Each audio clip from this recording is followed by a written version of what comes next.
Lee Phillips. I'm still a lawyer. Don't hold that against me. I've been doing trusts for decades. In fact, when I started doing trusts, the banks didn't even know what a trust was. I had to go down and explain it to the bank. But the question I always get is, do I have enough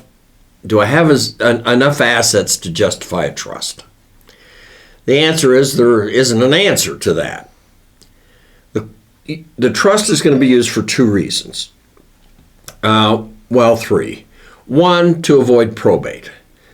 Now, in today's society, I can avoid probate a number of ways. I can have my bank account and put a TOD, a transfer on death, or a POD, a pay on death. And I can attach that to the bank account. In fact, I can put it on a deed now. And when I die, the asset isn't probated. It just goes directly to the beneficiary. There is a problem with that. I'd prefer to see your trust named as the beneficiary instead of your three kids. The reason is, if one of the kids dies before you or in the automobile accident with you, then we're going to have to probate the bank account or the deed or whatever the POD is. Because the kid's dead. We don't know where to send it now. If it's your trust, it will send it to the trust. Your trust won't die.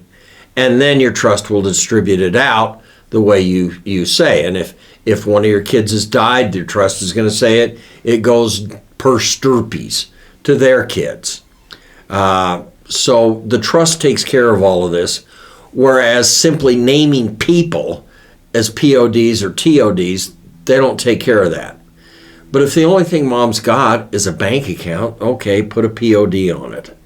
If the beneficiary or one of the beneficiaries dies before mom does, hurry and change the beneficiaries. So you can do that. But the other aspect of it is I can manage the asset when mom becomes incompetent. So I'm going to avoid probate. I'm going to manage the asset when mom becomes incompetent. I can have a power of attorney, and that will allow me to manage mom's assets even if they're not in a trust. Okay, I can get around that one, but that's a consideration. When do I need the trust?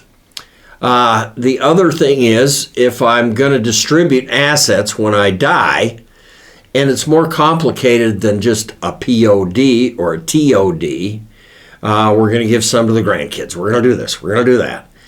Then the trust would be the preferred vehicle there, because I can describe basically anything you want in the trust. So if there's issues on who gets it, if there is a reason why we need to manage the assets before mom dies, and then we're going to avoid probate. And the trust is actually the superior tool to do that with versus the POD or even the durable power of attorney or any other technique that we're going to use. The trust is pretty cool, guys. So use the trust. It isn't a matter of I've got X number of dollars, so I need a trust. It's a matter of how complicated things are. What are we trying to achieve? So think about that. I will make you a guarantee. I'll guarantee you the trust is worth every effort you make, every dime that you spend, just in the peace of mind. I have seen it change people's lives. They set up the trust, they quit worrying about what's going to happen. It's amazing. So use the trust. Get my free ebook on how to use a trust. It'll explain this stuff to you in more detail, and you're not going to get spammed to death and all that crap. Just it's good. And don't forget to comment. I'll answer the comments. Click below and love us and like us and all that garbage. But this is Lee Phillips, wondering exactly how much you need in your estate before you need a trust.